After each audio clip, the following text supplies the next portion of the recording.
All right. What's up, Mr. David? Thank you for joining me. Writer extraordinaire, Space Ghost.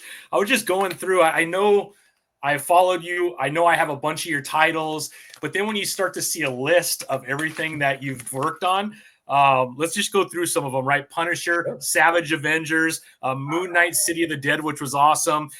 Fantastic Four, Hulk, Avengers, the Darth Vader, the black, white, and red. One, the art is insane on that, but that was dope. Man, and then all of your creator owned stuff too, man. It's incredible, man. The Devil That Wears My Face, Grand Theft Astro, going to the chapel. Like, you've done quite a bit, David. It's pretty impressive, my friend. Thank you. Yeah, this is first off, thank you for having me, and secondly, thank you for the lovely intro. I mean, this is my astronaut job, and I still kind of pinch myself for the opportunities I've been lucky enough to have, and Yeah. yeah, writing a book, it's unlike anything I've ever experienced. Getting to work with just the world class artists that I get to work with, and getting to meet readers, and just being able to connect over our work is something that I don't take for granted. It's truly my favorite part of my career, and so thank you for having me. I really appreciate it. Yeah, no, it's been a blast. I've really have enjoyed your latest title with Space Ghost. It kind of came out of nowhere for me. Like, I'm sure it was in the preview magazine, and I probably should have known. But all of a sudden, I see the Space Ghost. I'm like, holy crap! There's a Space Ghost title. I'm gonna pick that up. And I mean, action packed, a lot of heart. Kind of tears you up the first issue or so, and then you see kind of that relationship start to evolve between the kids, Blip, and Space Ghost, and man, it just kind of tugs you in all kinds of different ways. Plus, it's action packed. You know, the villains that Space Ghost have are pretty awesome. It's been a lot of fun, man. Can you kind of walk us through how you got on the title for one? Yeah. And did you like watch the old Adult Swim or even further back in the 90s when they had the animated series that went on for a little while? Yeah. So yes, I grew up with Coast to Coast. That was my introduction to Space Ghost, and it wasn't until my very first job in the industry. I was an intern at DC during Final Crisis and Batman R.I.P. That's when I learned that Space Ghost had like a whole other history. I learned who Alex Toth was, and I read Joe Kelly and Ariel Olivetti's Space Ghost miniseries that they came out with in 2006. And having read that, I was like a little struck that I was like, oh, Space Ghost really has like a really cool look and his powers and his concept. And I'm surprised that he's not an A-lister. And I kind of filed that away for 15 years until Dynamite reached out to me asking if I had any interest in tackling Space Ghost. And as I thought about it, I was like, huh, it's kind of, it's almost like Batman meets Star Wars. There's a lot of cool stuff you could do with that character. There's a lot of stories that you could fit very organically in that kind of concept. And so I watched all the original episodes, and that was really kind of the light bulb moment for me. My first thought was I didn't want to retread what Joe and Ariel did in their miniseries, or what Jeff Parker and Doc Shanner did in Future Quest, although Space Ghost was a little bit more bookended in that series. Um, I and having watched those episodes, I was so struck by what a presence that Jan and Jason Blip had. They're very much co-leads in that series. And that was something in Joe and Ariel's, that was more of a standalone origin story for Space Ghost himself. Jan and Jace, they have cameos in it. They don't really factor in super hard into the grand scheme. And so I said, well, I don't want to retread old ground. Joe has already done kind of a laser focused origin story for Space Ghost, but nobody has really explained or gone into depth on the kids. And so that became kind of my through line for this series, in the same way that like Kitty Pryde or Jubilee or Armor were sort of the point of view characters going into their various generations of X-Men. I kind of wanted to tackle something in that sense. It's less Space Ghost year one, it's Jan and Jace year one. And so I'm really excited for people to see how that relationship evolves and grows. And sometimes it's sort of two steps forward, sometimes it's a step back. Um, But yeah, I think that's really been the heart and soul of our book, that we're then able to sort of punctuate and chop up over these different crazy villains that Alex Toth left us. Yeah. A book like this is a real gift, and being able to have a runway as generous as the one that Dynamite has given us is also a gift. It gives me the opportunity to tell kind of a long form story, because paradoxically, if you're doing it as a 4 or 5 issue miniseries, and this is something that I did with Punisher, for example, where we tried to make each issue kind of standalone, that is something that kind of, it's a snowball effect. It works exponentially. When you have it as only 4 issues, it doesn't quite have the same impact. But if you're doing single and 2 issue stories over a 13 issue arc, that's going to feel really substantial by the time you finish it. And I hope that that gives readers more and more opportunities to feel even more invested in our characters. Oh, I think so too, and also opens up a ton of jumping on points for Yeah, people who get in a little bit later. You know what? Conan the Barbarian has always been one of my favorite titles, and I sure. always loved it because it's always 1, 2, 3 issue arcs, and Yeah, then it's done, and then Conan moves on to another place and starts a whole other experience, and you could kind of jump in at any time. If you missed a couple issues, no problem. The arc's going to be over really quick, and you can jump right back in, and yeah, you really exactly. don't miss anything, and you can always go back later. I think that's really smart for a character like Space Ghost, that we were kind of talking before we hit record. I think everyone kind of knows who Space Ghost is, but at the Yeah, same time, he's kind of a mystery, right? We've gotten these kind of corny things on MTV. We've had some animated series that have taken place, but it's been a while. And like you said, we had the Joe Kelly series. We've had like little tiny blurbs of it, but nothing really substantial and kind of consistent. And yeah, so I think there's a lot of hunger for that and to know a little bit more about them. So it's been a lot of fun. And I love the idea of having the kids kind of be more of a focal point too. They really play off of one another really well. And, there's a lot of loss that takes place with the kids in issue 1, but we also know that Space Ghost has a lot of loss too. yeah. And so there's a lot of, I think he could look at them and it probably draws a lot of emotion, even though he doesn't show it. Yes. It's incredible, man. Like how all these things are kind of working on one another. It's been such a fun ride. I don't know. I've Mhm. enjoyed it a lot.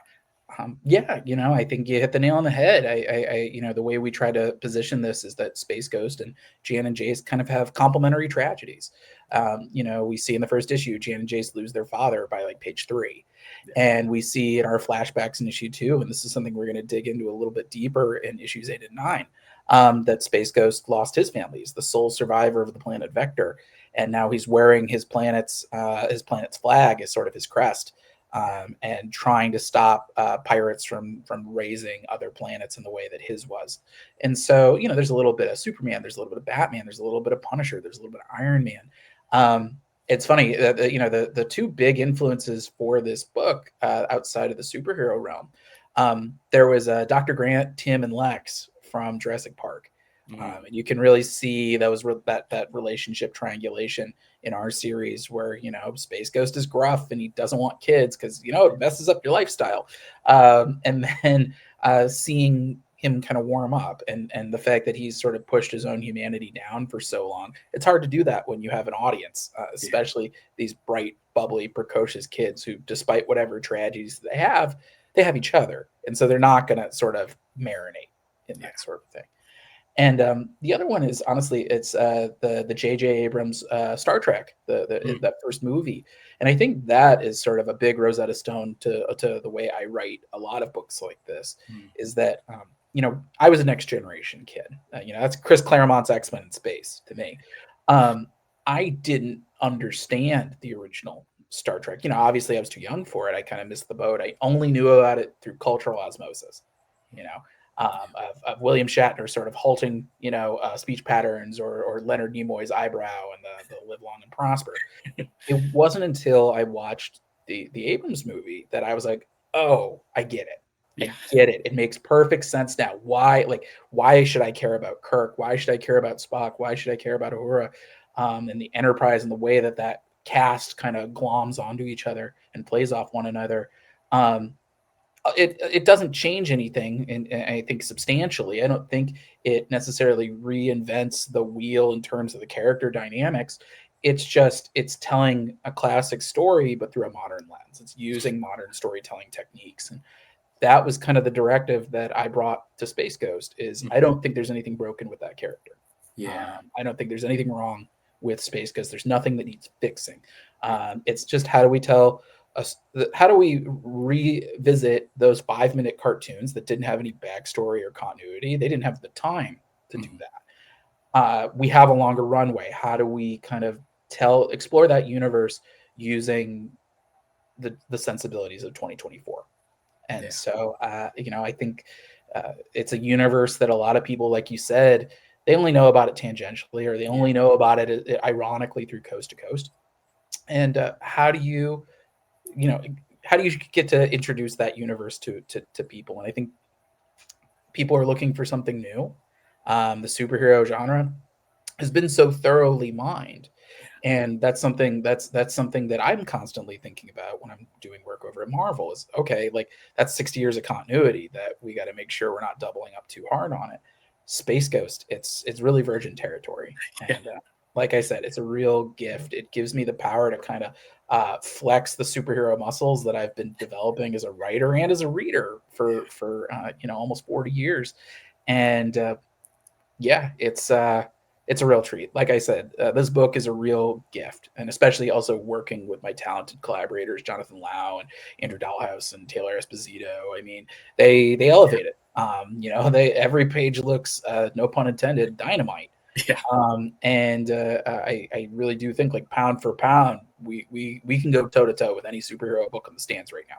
Yeah. And I think that is I to think the you are, David, to be honest. You are. yeah. I do believe that. Yeah. I mean, there's a lot of good stuff out there. Don't get me wrong. I mean, there's some amazing stuff out there. I'm loving that some of these older characters from the 80s and 90s are coming back. You have Jeremy Adams on Flash Gordon. You have Yeah, you on Space Ghost, right? We have Johnny Transformers. Quest. We got like some really cool, awesome IP that's now coming back to life.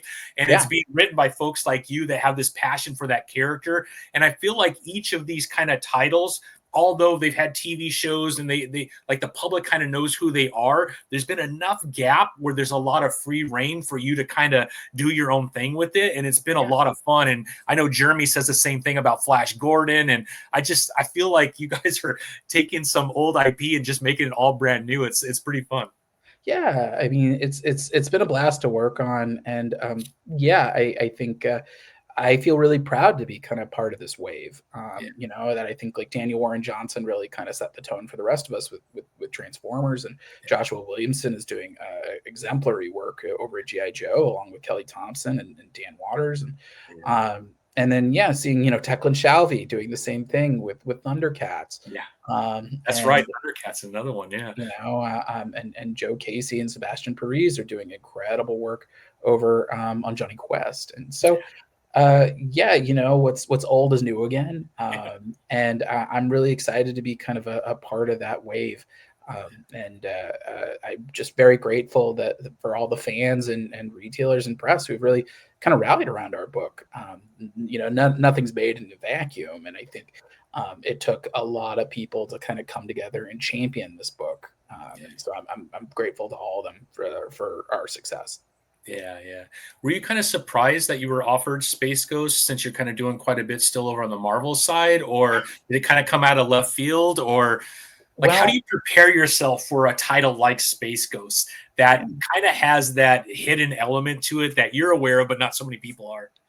Well, I think for me, I tend to gravitate towards the titles that are maybe a little overlooked, a little underestimated. I mean, Savage Avengers is like was my favorite book I did at Marvel, in part because it was sort of my cast of misfit toys. Yeah, Nobody expected anything out of them, and so then we were able. I think everybody loves a comeback story, and so seeing Anti-Venom and Weapon H and Cloak and Dagger and Black Knight and Elektra as Daredevil is like the most famous character in yeah, that thing. Like, seeing them kind of come together and they're like, well, we're going to save the universe now.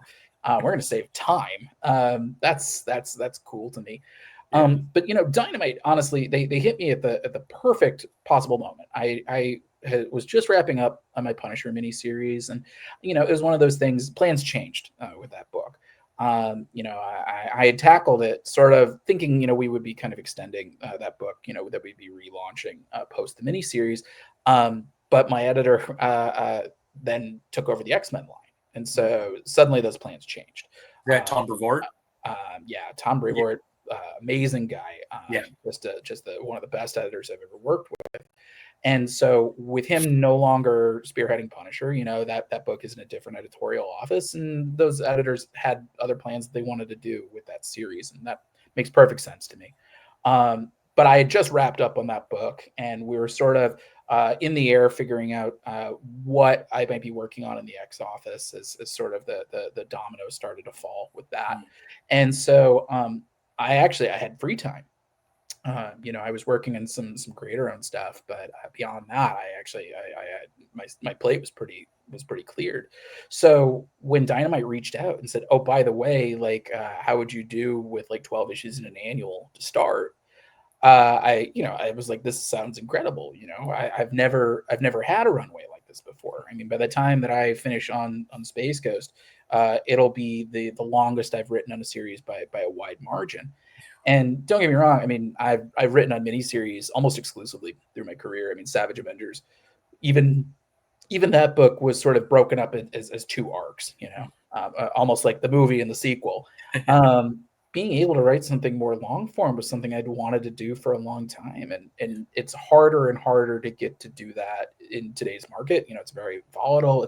It's the books have to be able to like sustain, and they have to be able to bring in enough money to justify the cost of the creative team. And so it's harder and harder to do that. And don't get me wrong, I of course still love miniseries, and there are certain stories that I think work really well for that. But to be offered something like that, something long form, I'd never done it before, and I was kind of itching to do it, especially seeing that done in one approach that Ryan North had been doing in Fantastic Four. I was paying very close attention to that. Jed McKay kind of structures his Moon Knight in a very similar way.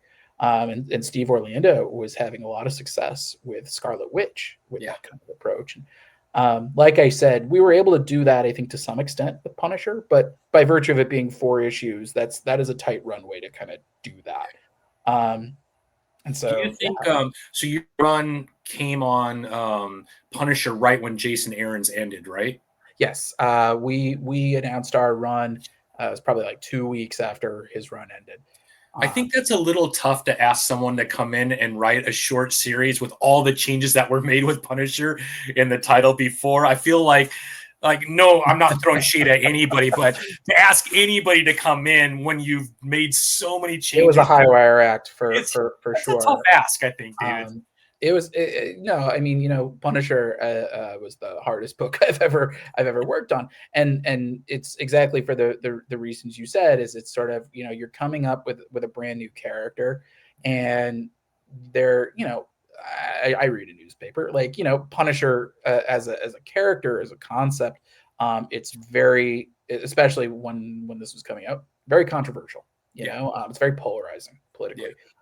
And it's sort of no two comic readers across the political spectrum have share the same idea of what they think a Punisher story should be. Yeah, for sure. And so I mean, just to give you an idea, David, I'm a big Punisher fan, and I'm not a big fan of making too many changes to it. I like the way the Punisher was. Obviously, Jason Aaron is an amazing writer. Sure.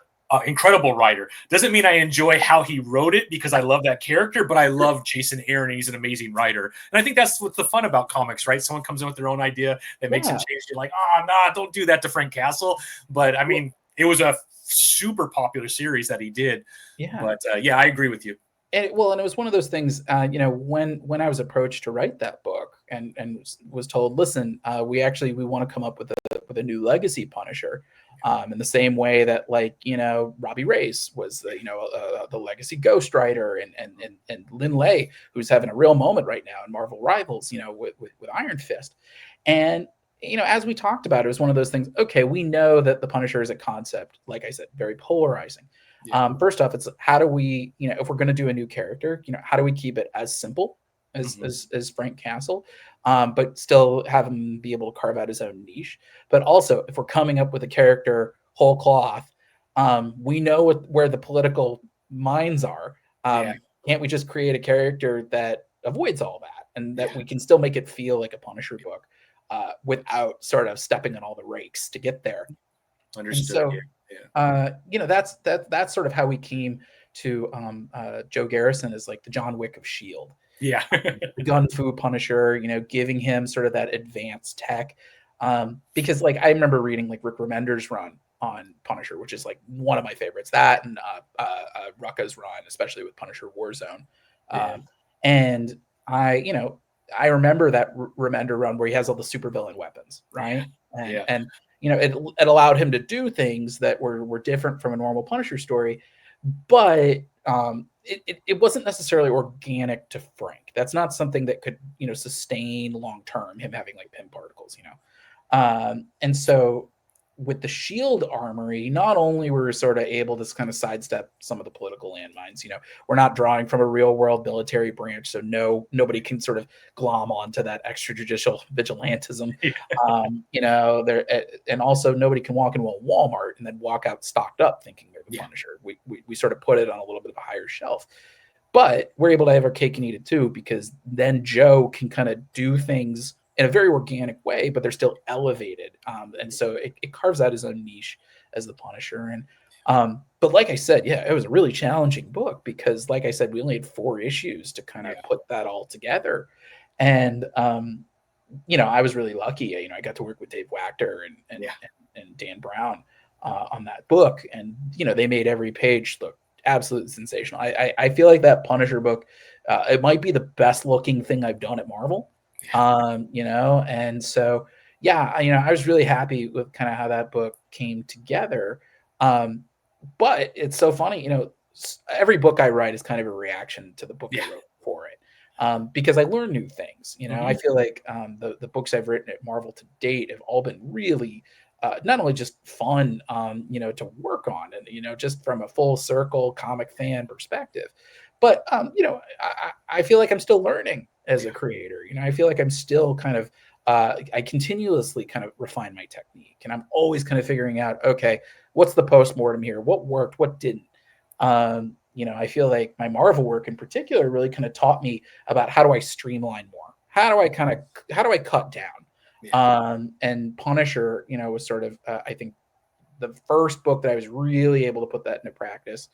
Um, and then I was able to kind of take that and everything I learned on that book and I brought it to Space Ghost. Yeah. And so, I look at Space Ghost and I'm like, oh, I see a lot of Savage Avengers in that. I see Moon Knight, City of the Dead. I see Punisher. And I sort of put all that in a blender and I'm like, okay, what did I like about those books? And looking back on it, what are the warts? How do I remove those warts? I kind of put it all in a blender and it came out as Space Ghost. And Yeah.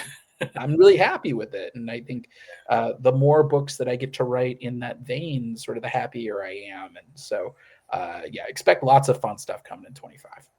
Oh, I don't doubt it at all. I think it's issue 6, if I'm not mistaken. Jace is kind of in the dumps, right, because of what happened. Was it Zodak? Yeah. And he's not really functioning like he normally does. He's kind of given up on everything and taken a step back. And by the end of that issue, when he runs up to Space Ghost and hugs him, man, it just tore my heart out, man. I just love that. I thought that was Thank so you. cool, man. And it really brought out that side of Space Ghost that I feel like he's always trying to hold in, Yeah. because he doesn't want to release that kind of emotion. And boy, that came out so beautiful. Congrats on Thank that, man. you. I I, love that. I had a lot of fun. It's funny. Like I feel like our first arc, I love our first arc. Yeah. Our second arc, I'm even more thrilled with. But that issue with Jace, I think, was sort of the issue that really crystallized the series. In a way that I was really happy with, because we had finally put in enough time with Yeah. those characters that it felt believable, Mhm. that we could then kind of subvert the status quo with them and really dig in a character driven kind of way. Yeah. Yeah, I think, I don't think it's any secret. Jace is my favorite character to write. I mean, I love Jan, I Yeah. love Space Ghost, but like, I always gravitate towards the characters that have the biggest senses of humor, and Jace is the class Yeah. clown of the family. And so being able to then have the class clown be the one that like gets his heart broken, it felt like the right thing for me to do. And yeah, that issue, I think people finally started understanding like what we're really getting at with this book, which is it's a coming of age story. Yeah. And I know when we announced this book, there was a lot of concern about like, oh, is this going to be like a grim, dark space ghost? And I get it. When you hire the writer of the Punisher, I understand why people would say that. And Jonathan has, I think a grittier style, just not in terms of like tone, but just like the literal definition of gritty. And my thinking is, yeah, of course, it's a more serious take. And when you compare it to the 60s cartoon or Coast to Coast, anything serious or traditional feels, you can see, I can understand why somebody might make that leap. But my thinking has always been you can't get too grim or dour or dark with this book Yeah. when you've got two kids and a monkey who play such a prominent role in that Good book. point. Um, but yeah, I think the story is ultimately sort of how these characters kind of form this surrogate family, Yeah. and that was kind of a big through line for Savage Avengers, and that's a big through line for a lot of my work, even going back to my first book, Spencer and Locke. Yeah. And so, yeah, that sixth issue is very special to me. I feel like that's my favorite issue to date. Although once issue 9 comes out, maybe that'll change. But yeah, just seeing everybody's heart kind of break with Jace's, and um, that bit of just this kid thinking like, oh, I'm bad and I deserve this, and writing that in his journal, and then him striking it out. Taylor Esposito, our letterer, Yeah. really sold that emotional moment in such a 100%. powerful way. And so, yeah, like I said, I'm very lucky to work with the creative team I work with. Yeah. They sell and elevate everything I write, and so I'm just very excited to be writing on their coattails. You bring up a really good point. Sometimes the letterers and comic books don't get recognized as much as they should. And you're right. Your writing and what you're trying to say in the story, and how the strike where you could still read behind it, so what Jace is thinking, but you Yeah. realize that he didn't want to phrase it that way. It just brought out so much more. So yeah, I mean, incredible. Like you said, the entire team, the art, the colors, the letters, everything is just beautiful. And it's just, it's really like you're humming along, man. It's a really good series. You get an issue and you just can't wait a month for the next issue to come out. That's when you wish it was already done. It's in omnibus form and I could sit down for a couple hours and just go at it. Imagine how I feel working on it. I think I'm luckily I'm balanced out by the fact that Jonathan Loud draws like a Terminator. That guy, he's drawing issue 10 right now as we speak. Wow. I feel like I can constantly sort of feel his breath on my neck. And I'm like, okay, he can crank out an issue usually every 3.5 weeks. So I'm Yeah. constantly like, okay, I filed an issue. I've got like 3 weeks to Yeah. like crank out another one. And yeah, so that the fear kind of balances out the anticipation a little bit for me. But whenever I get lettering in, I'm like, oh yeah, like it is on. Like, let's see, how this all came together. And then honestly, the way that we kind of do our book, Andrew is actually usually the last one in with our colors, and so it's really nice. I get to see the art come in, and then I get to see the lettering on there. I'm like, okay, the story is glomming. This is nice, and then I get to see kind of the volume cranked up once the colors come in, and so yeah, I'm in the best seat of the house. So it's really nice. Now, on this series, did you get, like, is your agreement to do 12 issues only, or is there an opportunity if things are going well, we could get more than that? Yeah, the demand's there. Sweet. I've said I would love to write more. Yeah. I'm writing issue 11 as we speak, and we're right now. I'm contracted to do 12 issues in an annual. Yeah, there's definitely if demands there. There's certainly room for more. I could, if I was given the runway, I could easily write another year or two of this. So. But yeah, I'm excited for whatever may be, because the way that I pitched this, I tried to structure it in a way like Batman: The Long Halloween, Mm. and Yeah. that that's a lot of done in ones. That each issue is a different spotlight and a different villain, and that has a distinct beginning, middle, and end, and that's why that book continues to sell. Is because you leave that book with a satisfying ending. You leave that book knowing Batman and his rogues gallery better. Like if you've never read a Batman comic, you can give them that book, and they'll have a working knowledge of Gotham by the time they finish. And that's what I kind of wanted to do for Space Ghost. And so, if we wrap at I guess that's 13, you will have a satisfying ending. If we go further than that, we will endeavor to give you a satisfying ending. Keep buying the book, keep pre-ordering, keep telling your friends, share with them the first volume trade paperback that just came out this week. It's got our first 6 issues in it. Let's get some more Space Ghost going. I would love to do more. Yeah. I listen to a lot of podcasts around comics, and I have a lot of peers within YouTube that do it. And as I hear them talk about comics and some of the stuff that has happened this year, right? Obviously, you have everything that's going on at Skybound. They're just on fire right now with Transformers, G.I. Joe. You have everything that's going on with Titan, with Conan the Barbarian, and everything that Jim Zub's done over there. You have what else? I mean, there's quite a few. But then you have Space Ghost keeps coming up and all these things going, man, this could be comic of the year for some people. It's that good. So David, just know that. I mean, I don't know how often you get to listen to other podcasts, but a lot of people are talking about Space Ghost, and I could not agree with them I take more. it. I'll take it, man. Yeah.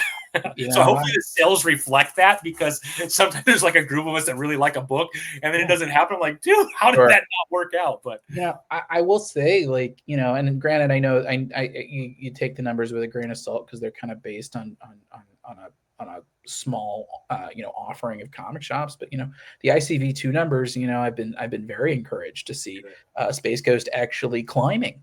Over the last few months, and that's really nice to see. It's nice that it sells well for especially for a Dynamite book. The fact that we are in kind of contention with some very well received Marvel and DC books, and so it's really encouraging. Especially, like I said, we're not Marvel and DC, and for a long time I used to say, if it's not Marvel or DC, I would never want to do a superhero book, because like what do you have to offer that Pepsi and Coke don't? Yeah. And but Space Ghost, I think, really kind of broke that for me, where I was like, oh, there's still room to kind of tell these stories in a different universe, and to kind of tell sort of the most distilled superhero comics possible. And so the fact that people have been responding to it, and the fact that I email retailers all the time, and I have people, my local comic shop, the Comic Bug, keeps telling me, oh yeah, we sell out, we keep selling out. When are you going to reprint issue 1? And so, yeah, like I said, it takes a village, and I'm very grateful for everyone who's taken the time to support our work. I love it, David. I love it. Well, congratulations on Space Ghost. It's been a lot of fun. Thank you. Let's talk a little bit about Speed Racer. Sure. That is with Mad Cave, right? Yeah. Yeah. So you got Mad Cave with Speed Racer, which the art looks absolutely phenomenal, by the way. Thank you. Chris Batista did our cover for Free Comic Book Day. I'm very excited. We've got a really cool artist on board, who I've actually worked with before, so you can kind of dig through my resume to place your bets.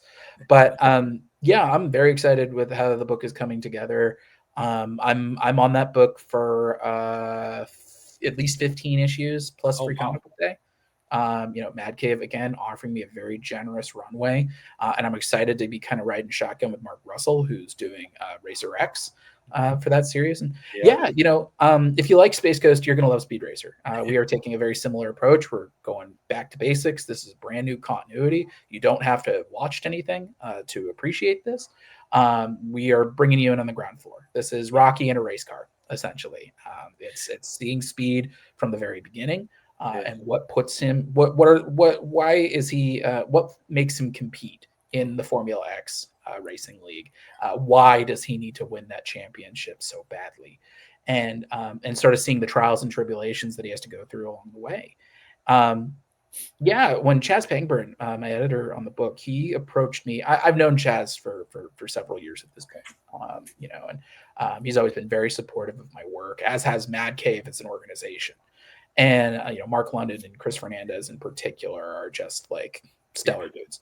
And so at San Diego Comic-Con, and Mike Martz, I should say as well. Mike is I've known Mike for almost 15 years now. He was one of my first intern bosses at DC.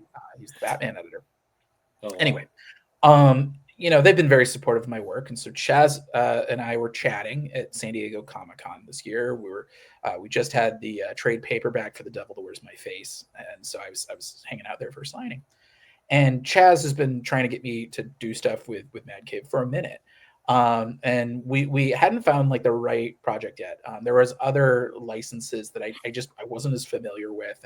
And we were talking about that sort of right when I was in the thick of writing Devil That Wears My Face and Moon Knight City of the Dead and Punisher all at the same time. And so I was kind of trying to keep my head above water. But at San Diego, Chaz kind of pulled me aside and he said, Gotcha Man's doing really well for us.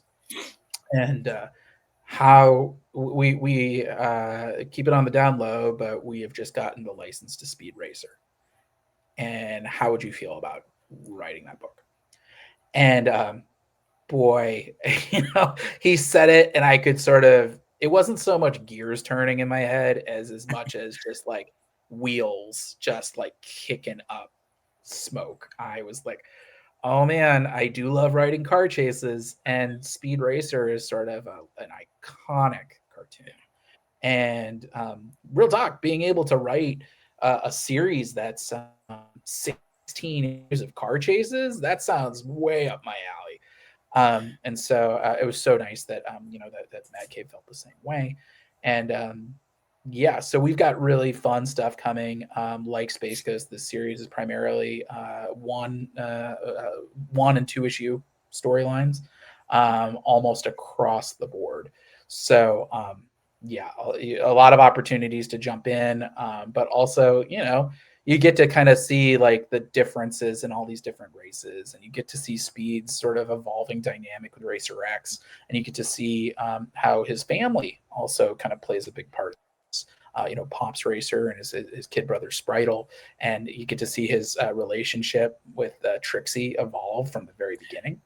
We get to see that meet cute. So yeah, all the fun stuff of Space Ghost is sort of told in a different way because this is a sports book. Yeah, and yeah, we don't get to usually do sports books like this. Especially in the direct market. So I'm very excited for it. I really hope it does well. And I can't wait for readers to kind of get to figure out what Formula X and Palm City are all about in the pages of our free comic book day special that's coming out in May. In May. So that's when we'll get our first taste of you on Space Ghost, is in May then? Yeah, for Speed Racer. Yeah, it'll be May. And then I don't know when the actual series itself is coming out, but it'll be sometime shortly after that. Yeah, that's awesome. Mad Cave is on fire too with all their titles. It's incredible, and they've picked up a lot of really good IP as of late with Flash Gordon and some of the other stuff. So, yeah, we'll be looking for that too, David. If it's anything like Space Ghost, I think it's going to be awesome. Yeah, definitely. Like I said, we took when I pitched this book, I wrote similar to my approach on Space Ghost multiple times in my outline, and I went just as deep into it as I did when I was writing the outline and treatment for Space Ghost.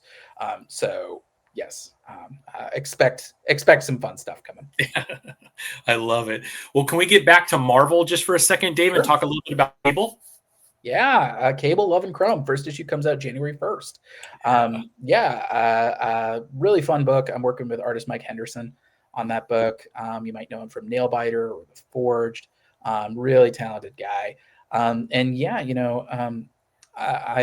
Tom Brevoort, my longtime editor at Marvel, he approached me about this book, and and it makes sense given everything I've written else at Marvel. Between Punisher and Savage Avengers and Moon Knight City of the Dead, I tend to, I guess, gravitate towards these extreme characters. Yeah. And Tom, was saying, listen, we want to do kind of like a short, punchy miniseries with Cable, and we want to tell a kind of story that we haven't seen with him before. We want to have sort of the larger than life sci-fi time travel adventure, but we've never really seen Cable in a love story before.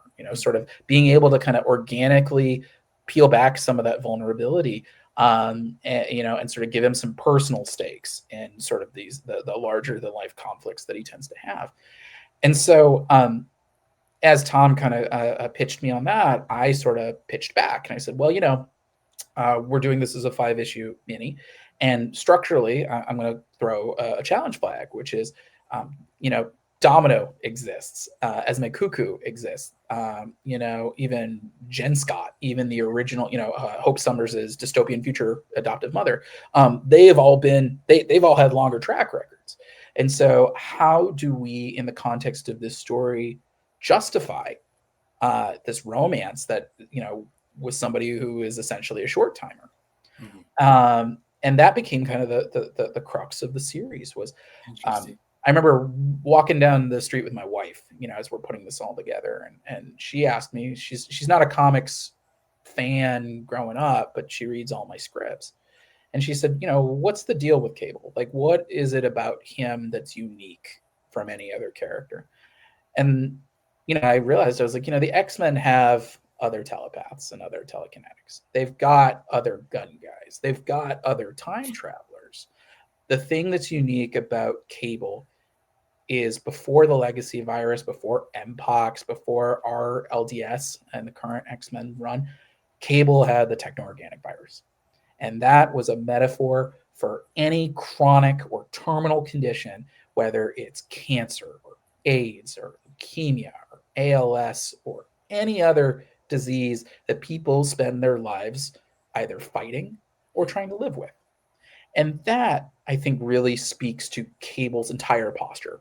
The larger than life, the big guns, the bravado, that big action, that makes perfect sense when you are somebody whose every day is borrowed time. Every day you're trying to manage this condition, given the mutant gifts that you have, but that one day that's not gonna be enough. One day it's gonna fail. And so maybe that sort of big guns, big attitude is a way of convincing yourself. Yeah. And so our series follows Cable when he falls into Salvation Bay, which is a city in the future that we find out the techno-organic virus has actually been an ongoing concern.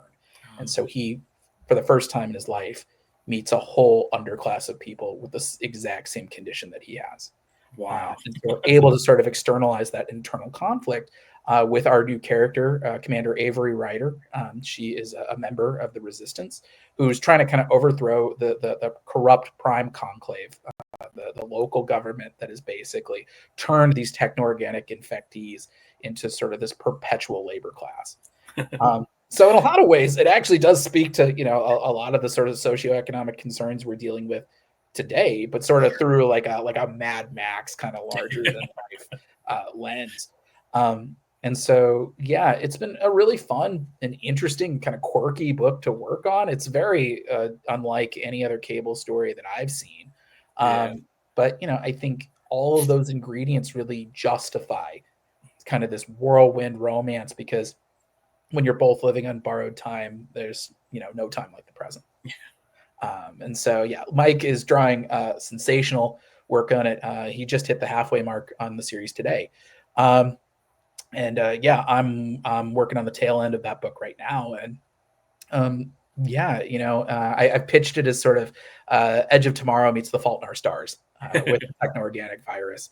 But I grew up with books like The Adventures of Cyclops and Phoenix. I grew up with during the Fatal Attractions era, where Magneto rips Cable apart using his magnetism. So I think his inherent vulnerabilities with the virus, that's the thing that's always spoken to me about that character. He's Mad Max with a time machine, Yeah. but like I said, his ultimate battlefield, his ultimate enemy, has always been the techno-organic virus, and so getting to sort of watch that battle play out on a variety of different fronts, it's been a really cool series to work on. Yeah, yeah. Now, when you get a title like a Cable, Sure. um, I don't know how to ask this question, but like, how do you get prepared for a character that's just been handed to you? Like, how long do you need when they say we would love you to write a Cable book? Now you got to think about Cable. You have to do maybe a little research. You got to remember everything you've ever read. Like, what does that process look like as you start to prepare for a new title? Yeah. And how long does that process take for you, or on average? Sure. Well, it kind of depends on the thing.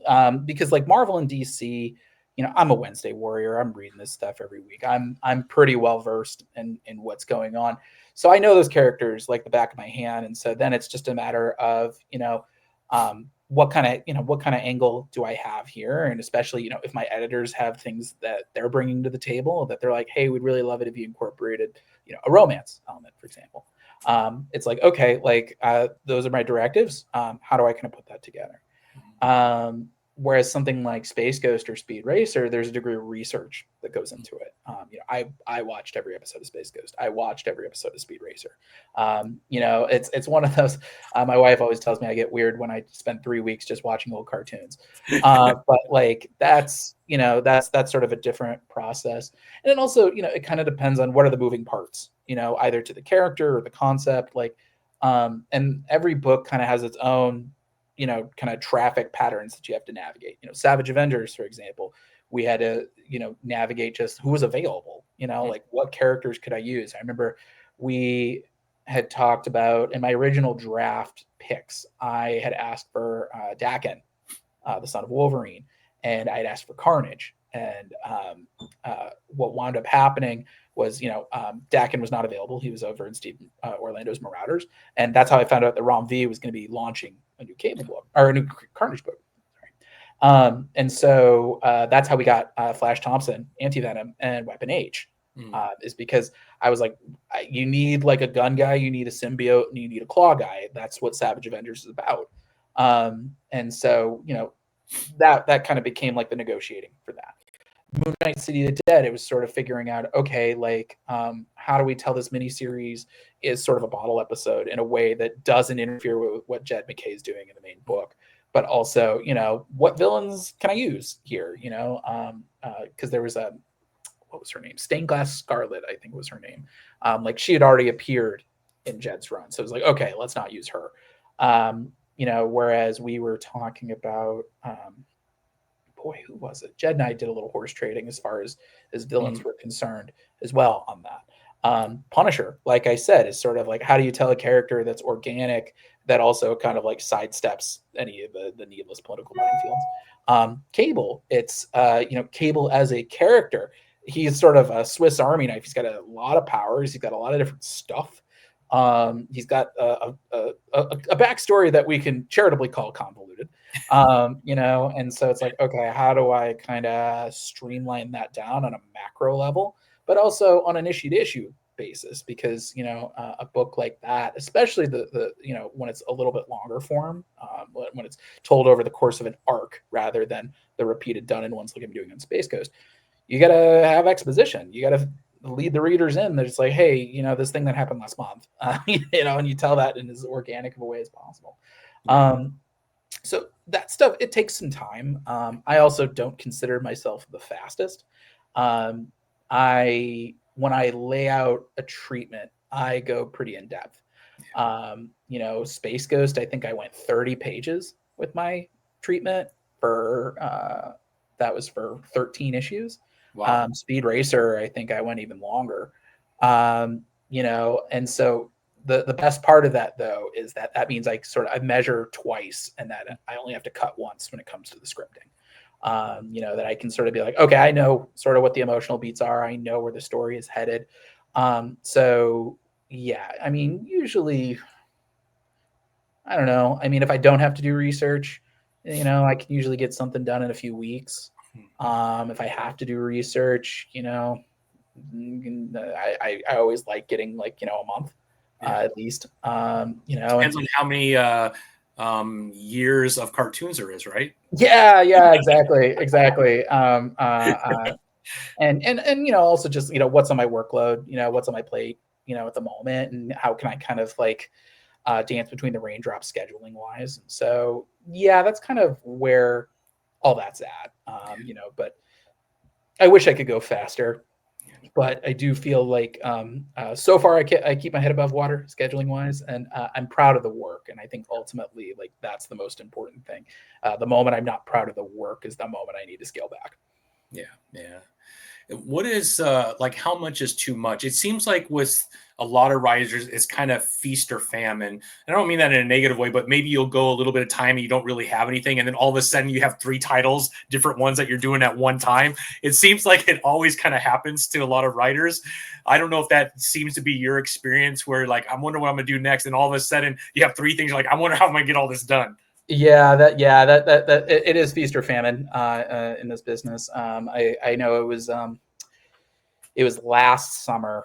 I was really like doing it was everything I could do to kind of keep my head above water because I was writing Moon Knight City of the Dead and Punisher and The Devil That Wears My Face like concurrently. And yeah, I think I think it's helpful when the books feel different. Mm, I think that was like I think a big challenge for me that summer. It was like those all felt kind of like street level, like brooding leads, and it was everything I could do to sort of be like, okay, how do I differentiate these yeah. things? And I was fortunate that I'm working with three very distinctive artists, and so they get to lend their own visual identity to the books, and so even if it feels a little similar to me on the page, once I see the art come in, I'm like, okay, here's how I can kind of differentiate further. Like my workload right now. I think it also comes down into, am I scripting this or am I just overseeing production? Mm, Because those are two very different things. When I oversee things in production, that's giving art notes, that's making lettering corrections, and that's a little bit of a lower stakes kind of thing.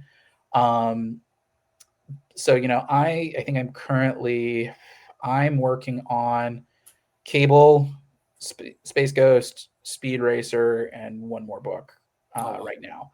And mercifully, the scheduling is sort of as such that like I have a little bit of a break, between our free comic book day issue of Speed Racer and having to take on the series. And so I'll probably wrap up Cable before I jump back in on that book. And I'm waiting. We're slowly putting together art on my unannounced project, Mhm. and Space Ghost, like I said, it's just keeping head of Jonathan. It ultimately triages down to making sure that my artist is fed. Yeah. Making sure that my artists don't have to sit on their hands, waiting for pages. Um, and so that's sort of how I triage everything. So I'm working on 4 books, and then I'm overseeing production on 2 more Wow. right now. I mean, the OZ, my Kickstarter series, which we're looking to do another Kickstarter for that in 25, and then an unannounced creator owned project that Nice. you'll probably hear about sometime in 25. Okay. So it's Exciting. it's a full plate, Yeah. to say the least. But it's very helpful when the books all feel different. Space Ghost is very different than Speed Racer, Yeah. just in terms of like a mechanics kind of perspective. I'm able to sort of glom onto the character stuff, and that all feels very in tune. But it's like, okay, like this is a sports thing versus a superhero thing, versus like another book that I'm working on that's very much an ensemble kind of Mm, piece. Versus uh, versus Cable, which is sort of a more complex kind of character piece. yeah. So yeah, that is a lot more helpful to me. And it's different muscle groups, so I don't get tired. Yeah. Yeah. Now, with you writing some of these amazing characters over the years, is there a character, no matter what universe it's from, that like if I could just get a chance to write this character. I have stories that I've been sitting on forever. Like, do you have that, or have you already kind of scratched that itch with Doctor some of the stuff Strange. Doctor Yeah, I've Strange? wanted to write Doctor Strange for a really long time, and I bug everybody at Marvel all the time. It hasn't happened for me yet, but I'm like, guys, like, please, I've been sitting on a concept for him for many, many years. I think in a way that sort of would feel like almost like a spiritual successor to like Savage Avengers. But it hasn't happened yet. I'd love to take a bite of the DC apple at some Yeah, point. I've talked with editors over there. We haven't found the project yet. But I got my start there. It would be a lovely kind of full circle moment to come back and get to write literally anything over there. It's such a cool universe, and so yeah, I trying to think, and there's a few other, IPs that I would love to do stuff for. I'd love to do something in the world of Fallout. That's my favorite video game. yeah, Mortal yeah. Kombat would be super fun. The actual series was quite good of Fallout. Like Yeah, I'm not a big gamer, so going into it, I didn't have like a lot of background and history of the game. Obviously, I've heard of it before, but that was a lot of fun, and you didn't really have to have this background to understand kind of what was going on. I'm sure it would have helped, but I really still enjoyed it. thank you. Yeah. I really I enjoyed Fallout was great. Yeah. I don't know why I said thank you. I didn't work on it. But Fallout is my favorite video game to the point where I'm not allowed to play it anymore because if I played it again, I wouldn't be writing any scripts. So It is. watching the TV series and then playing it for so long, you might have a different perspective of the actual series since you've been in this world for so long. Because Yeah, that happens, right? Someone tries to take like a video game and make a movie out of it, and all the people that play that game, they know everything that you did wrong I because feel it like doesn't happen. if it was me tackling it, I'd probably try to approach it as sort of like a Judge Dredd, like Starship Troopers, Garth Ennis kind of way, where like it's dark, but Yeah. like then you've got these like moments of just like pitch black humor that kind of cut through it. But yeah, there's a lot of cool stories that can be told in the Wasteland, and Yeah. yeah, no, what I wouldn't do to write a Fallout comic. So if you're listening out there, please hire me. I would love to do it. Do you know if anybody has the IP I for don't. that? I have no No. idea. I Yeah. have no idea. That strikes me as something the Dark Horse would do, but Yeah. or Boom. But I'm not aware of anyone with the IP at this moment. Yeah, yeah. Well, we need to let everyone know your passion around that video game. So if it Yeah, does come up, you get your opportunity, David. yeah, That'll be awesome. Is there an obscure character that maybe you enjoyed growing up that doesn't get utilized very often, but you would love to do something with? yeah. Captain Planet. Okay. Yeah. What I wouldn't do to do something with Captain Planet. That is a character. The potential has been unscratched for many, many, many years, and I've been beating the drum for like a decade, Yeah. saying like, oh man, like if you gave me this book, I promise I would tell a story that would like rule. Yeah. Okay. So yeah, write your congressman. I would love to tackle that series. I love that, man. That's awesome. Well, David, is there anything that we're missing that you'd like to share, or do we kind of cover everything? We know we got Yeah, Cable in January, we got Space or Speed Racer in May with Free Comic Book Day, and then sometime right after that, we should get issue 1, yeah, and then obviously Space Ghost issue 8 coming out. yeah. What else we got going on, David? Anything else that we haven't touched on? That's all I can talk about. Okay, But stay perfect. tuned. There will be some more stuff, more announcements coming in 25 with some more really fun stuff coming. I love it, man. Well, congratulations on everything, man. I will be real respectful. We've been going for an hour. I don't know how your time is, but uh, No, well, thank you I for know having me. I'm sorry. I said thank you for having me. I really Oh, appreciate it. absolutely. Yeah. Thank you for taking a break of writing Cable to be with me. Yes, that is back on my agenda for the rest Yeah. of the night. But no, I appreciate you having me. And if anybody wants to follow me online, I'm on Facebook, or I'm on Twitter Twitter, Instagram, and Blue Sky at Pepose D. I'm at David Pepose Comics on Facebook. You can visit my website at davidpepose.com or subscribe to my newsletter, Pep Talks, at bit.ly/pepnews. Sweet, sweet. And then before I let you go, as far as Comic Cons go, just in case people want to take their issue on the Space Ghost and get it in front of you for a signature, do you kind of have a calendar already built for next year, or not quite yet? Or are there certain ones you always go to? It's slowly coming together. I'm sure I'll be at WonderCon. Planning on San Diego and New York next year. Those are for sure. But stay tuned. There are a few more shows in 25 that we're sort of trying to crystallize.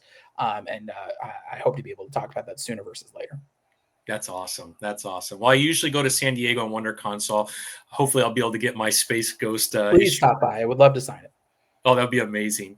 Well, David, I really appreciate your time. Big fan of everything that you're doing right now. Congratulations on your success. I hope Space Ghost goes longer than 13 issues because I'm really enjoying it, and I would hate to see it end. Sure. But I really appreciate you, and thank you for entrusting me with your story and everything that you're working on. Well, thank you for taking the time. Yeah. Well, I hope you have an amazing rest of your week, and we'll be in touch, my friend. Thank you. Have a good one. Yeah, thank you, everybody, for listening. Talk soon, David.